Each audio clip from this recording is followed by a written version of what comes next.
Okay. Oh, there we Okay. go. Yeah, I look better when you don't have to look at me. So, but that's what you got. How's it going, Jim Suhler? Everything's good. How are you, Jason? I'm very good. We've been having lots of wind in Nova Scotia. Not good.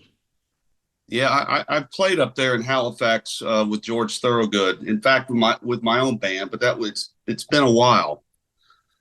But it's always a fun place to go for us.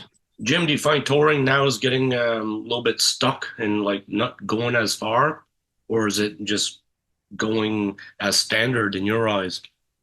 Uh, I don't know how much of it's prevalent. If it's just specifically with us or certain acts, or just across the board.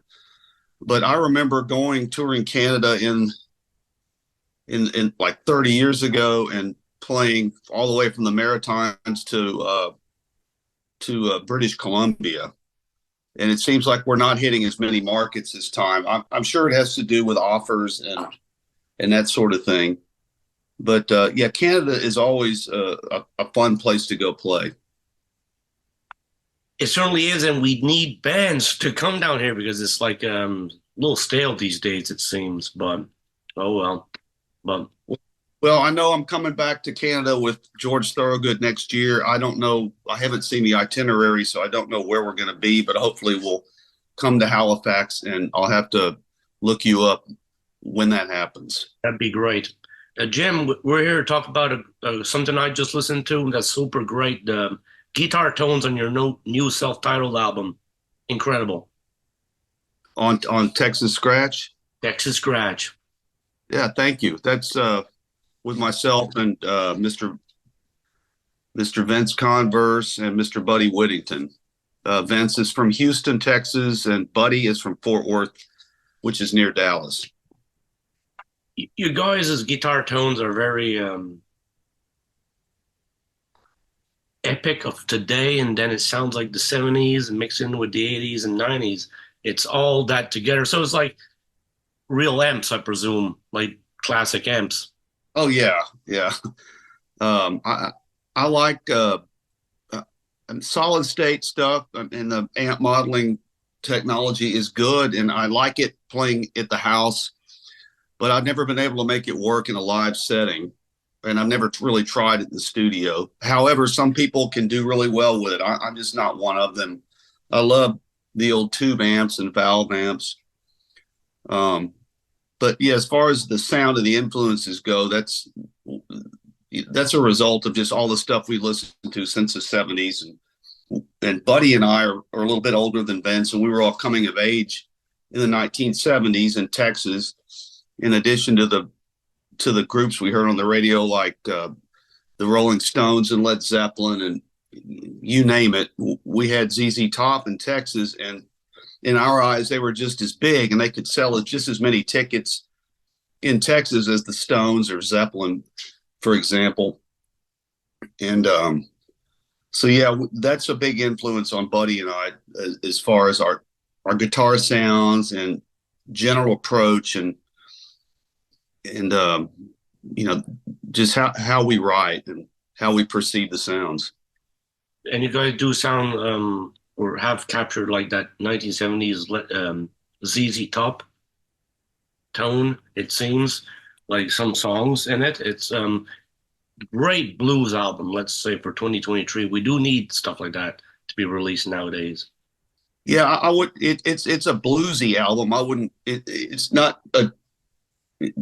It's blues influenced, but it's got a real like 70s Texas rock and roll sound to it, which of course was based in blues, but had a little more attitude and more swagger. Maybe it was louder. So yeah, we took our cue from that. It's like blues rock at its best, you It's know. blues rock, and that's not those aren't dirty words to me.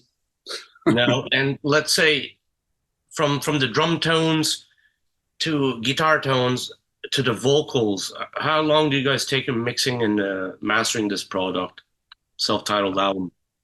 Well, by the time they mixed and mastered it, I had already left. So the whole recording process took about 5 days.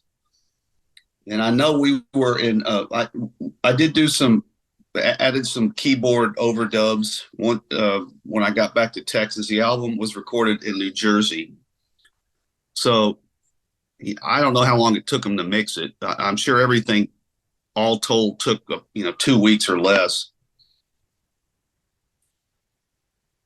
Jim, how much promotion you guys put into this? You guys gonna make like a promo video as well to push this Texas scratch?